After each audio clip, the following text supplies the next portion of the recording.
en appelant Monsieur Duisy, qui va nous parler de la décellularisation de greffons digitaux humains vascularisés, une approche sous-unitaire de l'ingénierie tissulaire de la main. Monsieur le Président, Monsieur le Secrétaire Général, Monsieur le membre de l'Académie, chers modérateurs, chers consoeurs et chers confrères, c'est pour moi un plaisir et un honneur de venir vous présenter nos travaux relatant à la décellularisation des unités digitales avec les tensions à la main. En fait, ces travaux se situent dans la lignée directe de l'ingénierie tissulaire de la face. Nous avons réalisé d'abord sur les oreilles porcines, puis étendu au niveau des visages humains, partiels et totaux. Alors, les mutilations de la main sont d'un impact fonctionnel très important pour les patients, avec des techniques chirurgicales en termes de reconstruction qui sont très limitées. Alors, les prothèses existent, elles ont évolué puis en bois séparé, mais restent également de limites importantes concernant la fonction et l'acceptation par le patient. C'est dans ce contexte que l'allotransplantation de main a constitué une révolution pour ces patients, mais reste confidentiel quelque part, puisqu'il reste juste une centaine de patients pour l'instant greffés depuis 1998. Ceci est principalement dû à l'immunosuppression, au fait que cette greffon est une durée de vie, on le sait maintenant, limitée, surtout pour un rejet vasculaire, et qui ont manque de donneurs, et ici aussi spécificité morphologique à respecter, en plus de la transplantation d'organes classiques. Pour pallier à tous ces manques et avancées dans la problématique, l'ingénierie tissulaire pourrait être une solution. Contrairement aux espèces qui peuvent se régénérer, alors comme l'axolote et l'amphibien, on n'a pas cette capacité-ci, on est trop complexe, et donc si on veut remplacer les parties du corps manquantes, il faut les fabriquer. Alors avec des cellules, mais il faut également de la matrice extracellulaire ou autre, des scaffolds, la charpente qui va permettre de bâtir finalement l'édifice structurel pour remplacer les parties du corps. Et donc cette matrice est soit d'origine synthétique ou d'origine naturelle. La matrice extracellulaire, évidemment, ce génie-là de la nature, on peut l'extraire, parce qu'on ne sait pas encore le produire exactement maintenant, en décellularisant, donc enlever les cellules du donneur, garder la matrice extracellulaire intacte avec ses facteurs de croissance et remettre de nouvelles cellules également du receveur. Alors, ces techniques étaient connues pour l'os, le derme, les valves, des tissus simples, étendues il y a moins de 10 ans aux organes, en fait, en utilisant la perfusion pour créer des matrices complexes avec un accès, ça c'est le plus important, qui est conservé, donc pour et la génération et la réimplantation. Et finalement, on change le paradigme ici de transplantation, parce qu'on passe d'un schéma du donneur au receveur en introduisant une étape in vitro dans laquelle on va finalement non pas traiter le patient à la fin, mais traiter le greffon et le rendre compatible lui à l'inverse du patient en termes de morbidité, c'est complètement différent. Et là, c'est une greffe sans immunosuppression sur laquelle on veut se diriger. Alors, il y a eu un précédent ici pendant nos travaux qui était sur l'ingénierie tissulaire de la patte par l'équipe de Harvard et sur lequel il montrait justement la pertinence de cette approche-ci en créant une matrice complexe avec un arbre vasculaire accessible. Bon, l'imitation ici, c'est que c'est un modèle de rat, petit animal. Sur l'avant-bras, ils sont focalisés sur l'aspect musculo-squelettique et donc notre approche était de se focaliser sur la main, le doigt, la main et sur un modèle humain en appliquant le protocole qu'on avait développé au niveau du visage humain. Alors, l'organe composite de la main, c'est un organe très particulier, on peut le perfuser comme tout organe, mais sa particularité, c'est qu'il est constitué de beaucoup de matériaux différents, enfin beaucoup de tissus, et c'est ça qui rend les choses difficiles. Parce qu'il faut trouver, finalement, comme on n'a pas au niveau de la perfusion de sélectivité tissulaire, un traitement qui puisse s'adresser à tous les tissus en même temps. Et il faut un protocole polyvalent. Alors, pour simplifier l'approche de la main et du membre, on a pris la sous-unité finalement du doigt, parce que finalement celui-ci contient, c'est une mise en abîme du membre, tous les tissus constituants principaux, à part le muscle, exception du pouce. C'est plus simple à traiter, et les applications cliniques ici sont, par exemple, débloquées, par exemple le pouce serait d'intérêt. On a prélevé chez des cadavres des greffons digitaux sur court ou long pédicule, et qu'on a pu connecter à un système de perfusion avec une pompe péristaltique qui ouvre ici des réservoirs et monitorer éventuellement la pression artérielle. Voilà, donc on a appliqué notre protocole à base de détergent et de solvant polaire. Si vous voyez le résultat au début, donc l'espèce de flic-tel qui apparaît, c'est le premier élément finalement de la décellularisation ici au niveau de ces greffons composites, détachement de l'épiderme qui est plus important, et on voit après la disparition de l'épiderme complète, laissant le derme à nu et traiter de l'intérieur comme on le vérifie ici après incision. On peut vérifier au niveau des examens histologiques standards le retrait cellulaire et au niveau des différents tissus, et également les quantifier, donc ici on a une réduction significative du contenant en ADN. La matrice extracellulaire, c'est de l'autre côté, il faut que la structure soit préservée, on vérifie ça aussi par des différentes colorations standards ou spécialisées, et quantifier les collagènes principaux, les protéines principales, que sont par exemple le collagène et le polysaccharide, et qui sont ici préservés de manière satisfaisante. Pour l'os, ce qui est plus particulier dans cette sous-unité, on vérifie l'architecture au niveau qualitatif par les micro-CT, et qualitativement, on mesure la densité minérale osseuse et l'épaisseur corticale qui est non significativement différente par rapport au tissu natif. De manière intéressante, finalement, quand on préserve les papilles dermiques au moment de la décellularisation, on peut prendre des empreintes, et avant et après, on peut les comparer. On va demander à un agent de la police scientifique de faire la comparaison entre les deux et trouver 12 points de comparaison, sachant qu'à partir de 9, vous pouvez, juge, considérer ça comme une preuve. Donc il faut bien faire dans cette technologie attention aux donneurs. Voilà, c'est une chose particulière. Alors vous voyez les tests mécaniques ici qu'on procède, on fait sur organe entier, parce que ça a du sens que quand on prend le tissu composite dans son entièreté, donc flexion, extension, et après évaluer justement la rigidité de l'ensemble, parce que c'est la fonction de l'organe ici qui nous intéresse, et qui est ici modérée. Au niveau vasculaire, et c'est fondamental ici, on étudie l'évolution des pressions, avec une augmentation pendant la phase de SDS, parce qu'il y a un œdème important qui se crée au niveau interstitiel, qui se réduit ensuite, et puis finalement une décroissance au niveau des résistances vasculaires générales après décellularisation, sur une relation qui reste linéaire.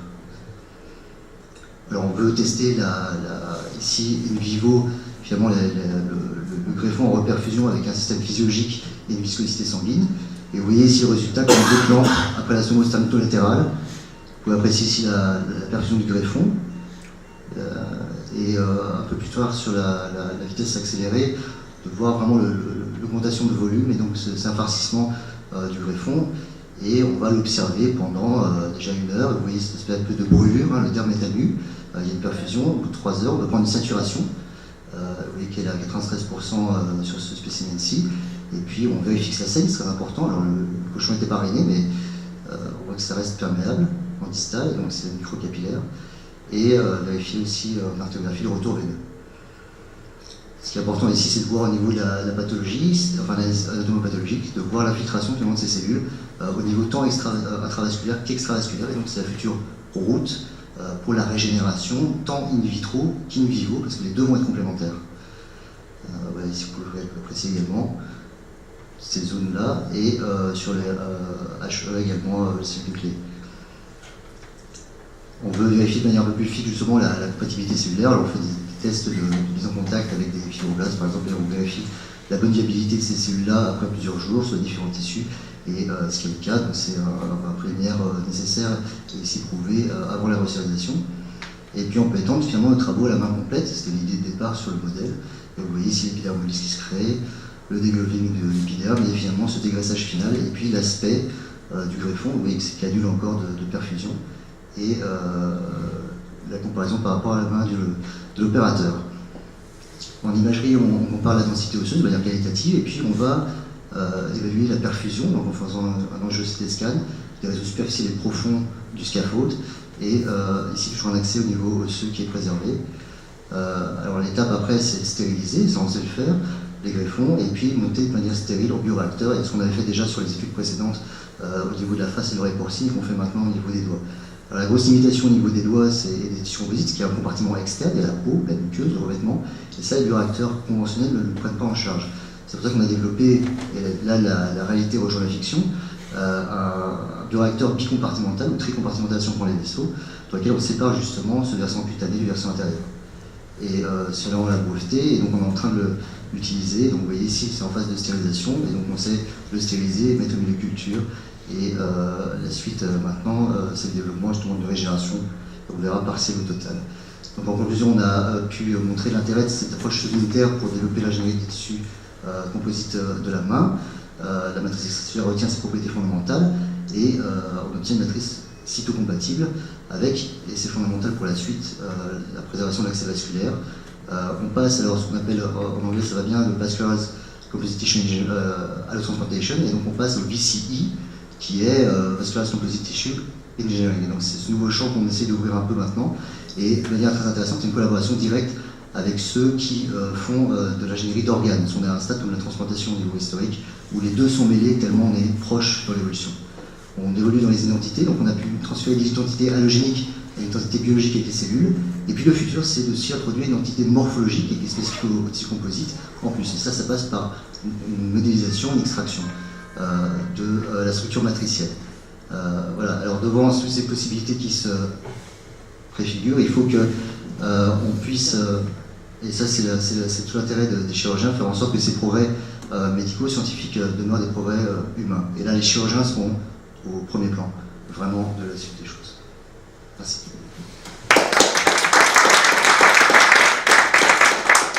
Merci beaucoup, c'est vraiment formidable ce que vous faites, très passionnant. Juste une petite question avant de laisser la parole à la salle sur la problématique clinique. Alors bon, je crois que vous travaillez en Belgique, mais vous estimez à combien de patients le besoin par an, on va dire, je ne sais pas, en Belgique ou en France. Quelle est l'idée finale? C'est-à-dire l'idée finale, c'est d'avoir finalement des prélèvements qu'on fait sur des cadavres, frais, pas frais, à quel moment, et d'avoir un stock. Comment vous voyez les choses d'un point de vue clinique, pratique? Au niveau de l'intérêt pour les patients, donc soit moi je suis le professeur de Vauchel à Amiens, j'étais le professeur de Langelet à Bruxelles, donc la transplantation comme on la connaît qui sont posées actuellement, elle est adressée à des cas où il y a une perte de substance très importante, des gens qui sont plutôt en bonne santé et donc des cas très limités. Et donc l'idée ici c'est déjà d'augmenter, sur les indications ici de la greffe totale, c'est pour montrer qu'on pouvait étendre complètement à la main, au bras, etc. Mais vraiment les pertes de substances importantes à reconstruire actuellement sont plus petites que ça, ça va être des lèvres, des nez, des oreilles, des doigts, des zones plus confinées. Et l'idée à terme, c'est déjà de pouvoir apporter cette solution-là intermédiaire. Donc, on utilisait le donneur cadavérique parce que ça nous permet de travailler directement à l'échelle clinique, comme on utilisait le large, l'animal large. On a publié une étude sur l'utilisation du rat, mais c'est limité. C'est plus intéressant pour la régénération cellulaire, si on a moins de cellules. Et puis après, l'étude cadavérique pour l'instant, elle est de pouvoir faire ces recherches-là et plus tard de régénérer de manière partielle, enfin de manière intermédiaire les greffons, et à terme justement pouvoir modéliser. Mais c'est comme la transplantation, c'est-à-dire que ce qu'on fait actuellement, la partie intermédiaire, elle va servir de pont, à la fois de compréhension au niveau des techniques qu'il y aura pour la régénération des cellules des matrices, et pour plus tard préparer le fait que les matrices sont d'origine synthétique, mais le reste du schéma restera le même. Et donc, de la même manière, dans quelque chose de graduel, donc on sait qu'on s'est bien situé entre les deux, entre un pont entre l'allotransplantation, qu'on connaît, et ce sera ce futur, donc quelque chose qui sera complètement sur mesure, dédié aux patients en termes de reconstruction. Et voilà, pour l'instant, on a un pont entre les deux, donc on construit les technologies et les futures indications dans le temps présent. Une autre question qui me vient, hein, c'est au niveau de la face, on a surtout besoin de peau. Alors, oui. Oui, ça c'est la première question. D'accord. Et pardon, je vous laisse répondre. Au niveau conceptuel, en fait, finalement, c'était les premiers concepts qui étaient avancés, ce sont des misconcepts quelque part, c'est que la greffe de face du visage n'est pas conceptuellement une greffe de peau. On pensait sur les grands boulets qu'on avait. La greffe de face n'a de sens que si elle est liée à une restauration de la fonction, notamment musculaire et de la mimique. C'est pour ça que la première greffe de face, finalement, a concerné le triangle des menton-bouche, puisqu'il y avait les lèvres dedans et qu'il y avait une notion fonctionnelle. Et donc, pour nous, c'est plutôt le côté fonctionnel qui se présente ici. Alors, l'ingénierie, la réflexion est inverse, c'est-à-dire que tout ce qui est fonctionnel, ça va être plus dur à rétablir tout de suite, en termes de training, d'activité musculaire, etc. Donc, les meilleures indications pour l'instant sont des greffons qui sont l'exact opposé des indications actuelles, qui sont des greffons de petite taille, des greffons qui sont non fonctionnels quelque part, comme le nez, les oreilles et les doigts. Enfin, les doigts, c'est un mauvais exemple, mais plutôt ce qui sera non moteur. Et voilà, et c'est vraiment les indications complètement inverses, mais pour la greffe des visages, pour nous, c'est fonctionnel essentiellement. J'ai deux questions complémentaires à votre réponse. D'une part, on sait la destruction précoce de l'endothélium au niveau des vaisseaux au moment du décès du patient. Donc, vous utilisez cette diffusion sanguine pour remettre des cellules dans votre greffon. Ça, c'est la première question. Mais quid à distance de cette perte de barrière de la paroi vasculaire? Et deuxièmement, on sait pertinemment que la fonction motrice n'a d'intérêt que si on a une sensibilité tactile et proprioceptive. Est-ce que vous avez commencé des travaux là-dessus? Parce que le doigt, c'est important en termes de motricité et de préhension. Pour le premier aspect qui est l'aspect vasculaire, c'est certain que quand on récupère des greffons cadavériques, on ne va pas se fier à la viabilité cellulaire, de toute façon on va les enlever. On a montré, on ne l'a pas montré ici, mais dans nos travaux précédents et ici également, qu'on préserve les membranes basales et donc on a un support pour les futures cellules endothéliales. On a fait des réutilisations sur la lèvre par exemple humaine, sur les travaux précédents qui met dans la chirurgie. Et ça, c'est une chose qui est fondamentale, parce que si on doit avoir des applications cliniques, on doit avoir un nerf vasculaire qui va être acceptable et qui ne va pas se thromboser in vivo. On sait que les meilleurs résultats pour l'instant, au niveau, les Américains travaillent dessus au niveau du poumon par exemple très fortement, ils ont 4 jours de survie du greffon sans protéines. Et donc on sait que c'est encore limité, et on sait que là on est exactement aussi au même point que ceux qui font de l'organe, parce qu'on a une limitation au niveau vasculaire. Alors c'est pas obligé d'être tout de suite réglé, puisqu'on peut rester sur une étape purement in vitro. Dans ce cas-là, on n'a pas besoin d'utiliser, parce qu'il y a plein de tissus à gérer en même temps, et donc on n'est pas bloqué par ça fondamentalement maintenant. Donc c'est une voie parallèle. Concernant l'aspect justement de tout ce qui est repousse nerveuse, alors on travaille aussi avec d'autres collaborateurs sur l'aspect purement nerveux à ce niveau-ci.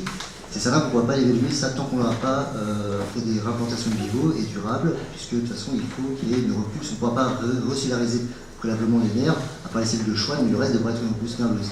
Et comme on le pensait, on pense à l'avance, c'est-à-dire que les deux compartiments qui vont être à restaurer, les deux types de tissus, c'est le vasculaire et le musculaire. Parce que le musculaire, il va falloir l'entraîner in vitro, et après, de garder un minimum fonctionnel in vivo sur le patient, le temps que la repousse nerveuse se fasse. Et comme pour les membres, la face sera plus sujette à une repousse rapide et une réinnervation rapide musculaire. Encore faut-il qu'elle soit faite correctement pour préparer les faciales, et plutôt que les membres. Et pour la sensibilité, c'est pareil, tout ça, on doit travailler dessus, mais on doit séparer les tissus composites. Il y a tellement de tissus en même temps, on voit, il y a l'os, c'est une problématique à part entière, le nerveux, c'est la peau, voilà. Et d'où on apprend à gérer, essayer de voir ici une pensée un peu différente, c'est de dire comment, quand on gère tout en même temps, on fait la priorité des choses. Je tenais vraiment à vous féliciter pour la qualité de vos travaux.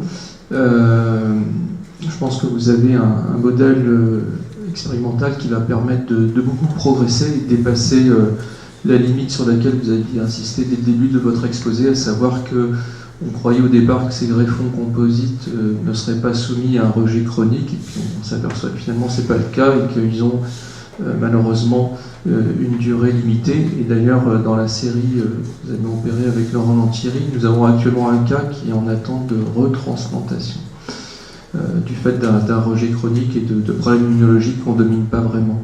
Moi ma question donc ce serait est-ce que vous avez déjà des pistes pour imaginer comment vous allez pouvoir recellulariser donc les différents, notamment toute la partie musculaire et puis évidemment cutanée.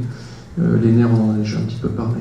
Oui, si j'ai encore un tout petit peu de temps, j'ai une dia pour ça. En fait, c'est juste pour les cellules souches latérales, on en a parlé avant, et les IPS sont un bon candidat, donc on a différents compartiments à régénérer. Et donc, ici, le gros problème de notre tissu composite, ici, et surtout au niveau de la face, c'est que le muscle, vous savez, le muscle poussier, il est intriqué dans une série de couches tissulaires. Et donc, pour finalement atteindre cette couche musculaire, on a une discrimination qui n'existe pas finalement au niveau à l'aiguille, on ne peut pas le faire, on pourrait le faire pour le cœur ou pour des muscles squelettiques. Ici, si on fait une distribution de cellules par voie d'injection, ce qu'on a fait avant, une distribution qui n'est pas exactement la tomographie qu'on va avoir, et ça ne marche pas. L'autre solution, c'est d'injecter par voie vasculaire, mais dans ce cas-là, les cellules musculaires, on est disséminées partout dans le tissu composite. Et la seule solution qu'on a ici, c'est d'avoir des cellules souches pluritotipotentes qui vont pouvoir se différencier en différents types cellulaires, mais qui sont respectant les couches cellulaires successives avec une reconnaissance. Et donc ça, on est en train d'étudier justement les gradients qu'il y a, tant au niveau de la structure matricielle que des facteurs de croissance, pour un peu permettre ça. C'est une prochaine étude ici, qui est une étude de laboratoire pure, notamment, ça va être de voir cette différenciation induite au niveau graduel par le tissu composite. Et ça, c'est vraiment une propriété qui est nécessaire. On parle toujours de cellules souches, c'est pas forcément nécessaire. On peut travailler avec des cellules différenciées. Les cellules de la peau, elles vont être différenciées, les cellules vasculaires, elles vont être différenciées, il n'y a pas de souci, on contrôle le compartiment. Quand on a plusieurs tissus à gérer en même temps par un seul accès, c'est sûr que là, par contre, les propriétés des cellules souches trouvent tout leur sens. C'est plus difficile à construire qu'un foie, en définitive. C'est ce qu'on dit en chirurgie plastique, mais non, c'est marrant, c'est la même approche. Non, c'est plus difficile. Par contre, au niveau fonctionnalité, on peut se permettre justement, nous, d'avoir pas de fonctionnalité immédiate, on peut se permettre d'avoir une perte du greffon, surtout pour la main, moins pour le visage, parce qu'on a un principe de réversibilité. C'est vrai que les organes, c'est fondamental, mais il y a le problème de la perte du greffon et la perte du patient derrière. C'est pour ça que ça va être risqué pour les organes. Vraiment fantastique, c'est super. Juste une petite question, le bioprinting, on est où?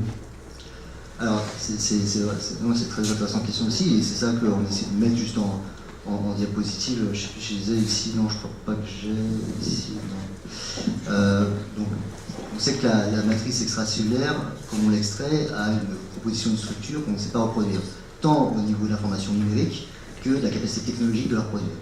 On sait l'étudier.